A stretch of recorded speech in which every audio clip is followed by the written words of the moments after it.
So you want to learn how to make stylized rocks. Well, in this video, we will be going over how to model and texture them in Blender and Substance Painter. So let's begin.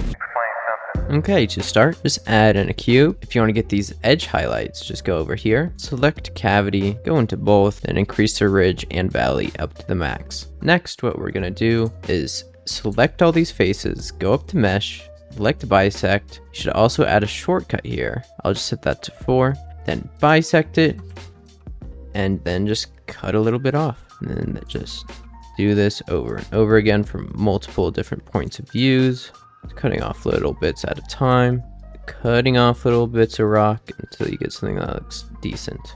You can also reshape this while you go, re-angle it and such. Also, when you're bisecting, make sure that you have fill and clear outer or clear inner selected.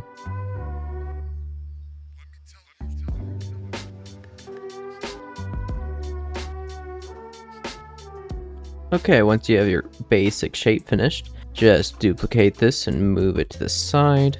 Then you can either just keep this or you can go into sculpting. And if you're going to go into sculpting, what I usually do is just add a remesh, then increase this by quite a lot. Now this will lag out your computer a lot, so don't go too high with this. You can always go into statistics and see what your triangles are at. I'm going to increase this even more. After this, I'm going to go into sculpting.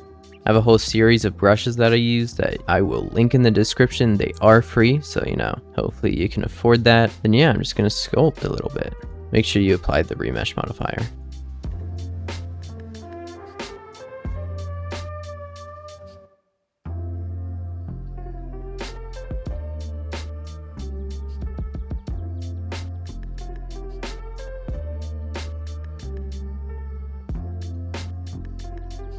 Now there's really no trick to sculpting the edges. I just mainly do random strokes along the edges because I think that looks pretty nice.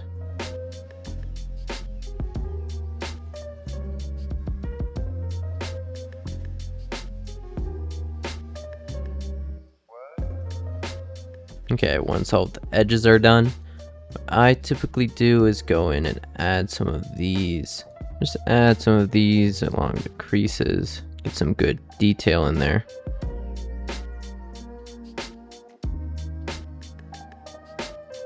Just add some variation to where it is and such.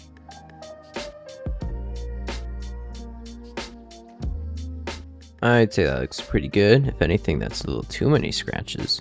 Next, I'm going to add some of these little light masks that helps make the texture look a little bit better. Now, you don't have to do this if you want just a flat looking rock. I just like how it looks, so.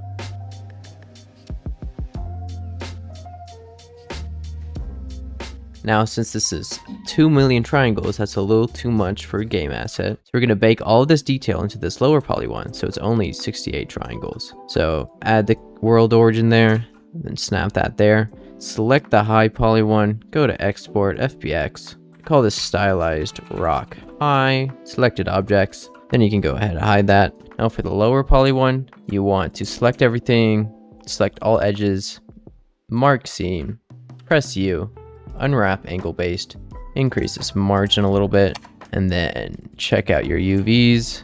That all looks good to me. Then just export, FBX, stylized rock low, and then export. Now boot up Substance Painter, click on new, select your low poly rock, and then press OK. Then go into your baking settings, then go into high definition meshes, click this right here, and select your high poly mesh. Then if you see these little red bits, increase the max frontal distance until they go away. Also increase your anti-aliasing to 16x. Make sure everything looks good. Then bake selected textures. Now you have all of this information. It looks pretty good. Now just add a fill layer and set the roughness to 0.8 or something so there's no shine and reflections on it. You can also just disable all of those. Now there are two ways you can go about this. You can either paint on some texture yourself, or you can add in fill layers and put in generators to non-destructively create your texture. And you can also save that texture and use it across multiple assets, which will increase your workflow significantly. And that's the way I'm going to be teaching it. Now with any good texture, I'm going to start with the base color. So I want this rock to be just a dark gray. You can add a little tint of blue in there. Just something like that will do. Make sure to add in a folder and organize this. I'm going to name this base. Drag that in there. Now we can start with some color variation. I'm going to duplicate this, make it a little more blue. I'm going to go into add a black mask, add fill, then search up clouds. And then this is what's going to be creating the mask. So it's not uniform all around it. You can also tweak this by increasing the balance. I would recommend going to mask hue for this. You can see that there. Increase the contrast. All of the black bits are where the blue is going to be. I'd say something like that works. Let's go into the material view. It's very subtle, but you can still see it. Now I'm going to duplicate this and instead make this one a little bit green. Then you can just copy mask and then paste into mask. Then you can see that there. Decrease the balance a little bit more. Tweak with these values a little bit. Also, you want to set this clouds texture to a different seed.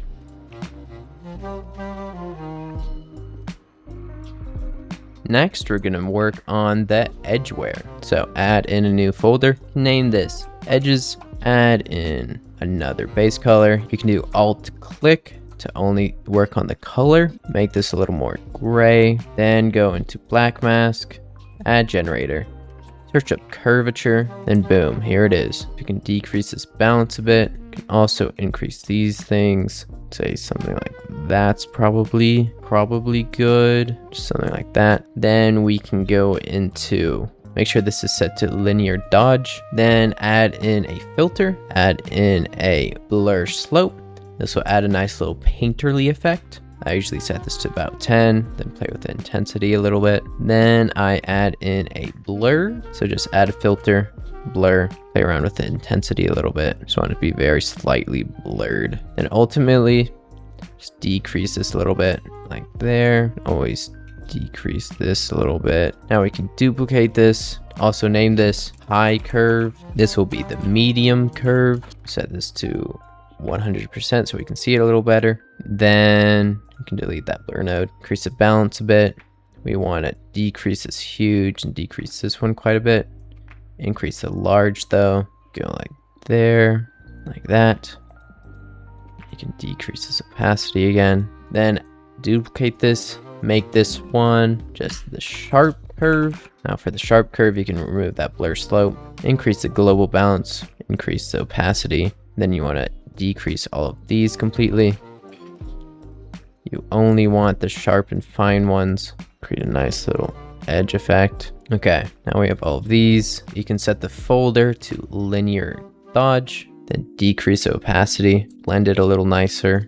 I would say that looks pretty decent. Also, you can increase the color of this, bring out those edges a little bit better. Next is the environment baking. Now this will bring your texture to life. So just make a new folder, call it baking environment. We will start with the light. So just alt click the color, add in a black mask, add in a generator, set the generator to light. You can go to base color, see it a little bit better. We want it to be casting down. We want light to be casting down so we can create cool effects. So just adjust the horizontal and vertical angle so it's about even on all sides. Then we can adjust these things, make it a little more subtle and such. Now it's always important to have some type of blending mode instead of normal so all the textures combine together in a more realistic and a clean way. Then you can just darken that a little bit, decrease the opacity a lot. So like that, so now the parts are lighter at the top. Then you can just name this to light. You can just duplicate this, drag it down, name this shadow, set this to a dark color, want a little bit blue, right there works. Then go into the light generator and just hit invert. You can play around with the settings a little bit, go like that. Could honestly increase that a little bit. Also set this to overlay and set this one to screen. There you go. So a little bit of shading. If it's always too much, you can just go up here and decrease it like that. Just do it very slightly. That's with it, that's without.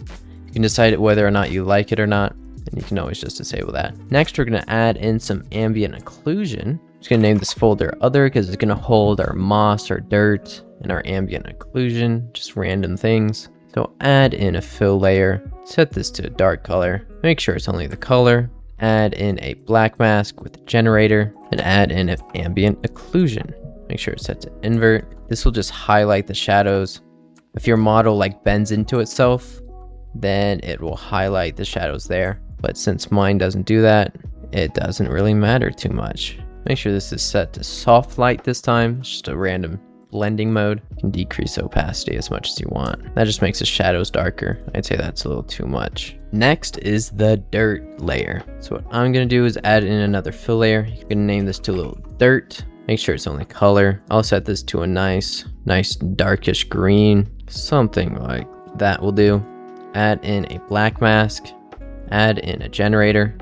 Put in a dirt generator. Now this dirt generator will just add in some nice variation. This is a little bit too much, so I'm just gonna decrease the dirt level quite a bit to add some little smudges everywhere, decrease the contrast, decrease the opacity of the mask. Next, add in another fill layer. Make sure it's only color again. This one will be the moss, so set it to a nice earthy light green, and this one will take quite a bit of generators. So first we're going to start with the 3D linear gradient. Just want it to be top down, something like that will do. Then add in another generator. This one will be light. Set this to multiply as well, so it multiplies with a 3D gradient. Make sure that hits the top of it. You can always go into mask and see what it's looking like.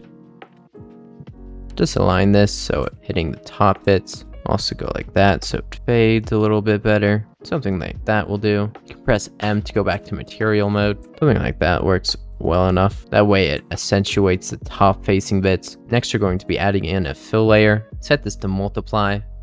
Make sure it's a clouds texture. Then just adjust the balance of the clouds for how much moss you want. Increase the contrast a little bit. Set the seed as well. Say something like that works a little bit better. Then you can also increase or decrease the opacity of these depending on how you want it to look.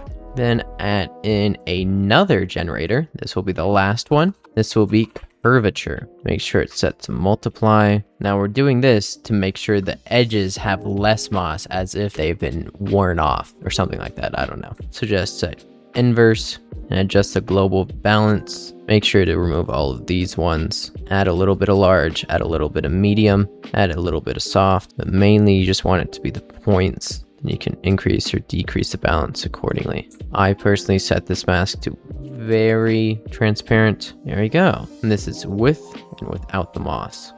So you can decide which look you're going for. And that's really it on how to texture it. You can always go in and hand paint some things, add in some custom variation, but I'm not very artistic, so I don't typically do that. But what I will do is just add in another fill layer, set that to that, make this more yellowy green, something like that will work. Add in a black mask, add in a fill layer, and look for something good. What does that look like? Go like that or something.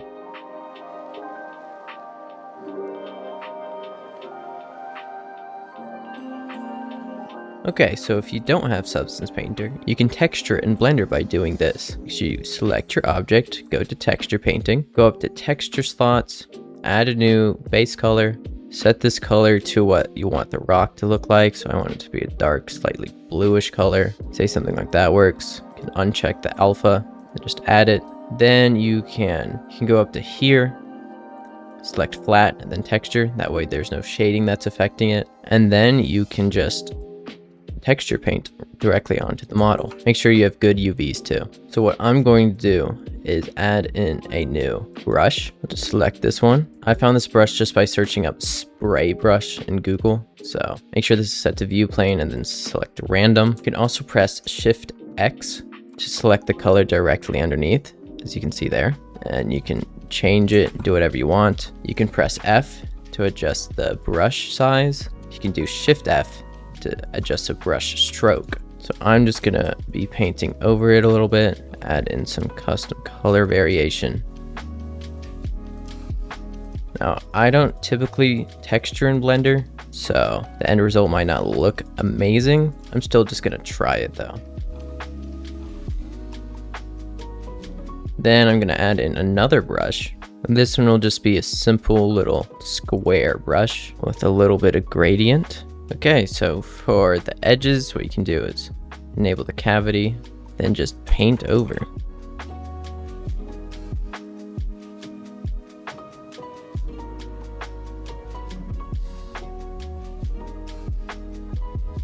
Then I'm gonna add in a little bit of lighter color, decrease the stroke size.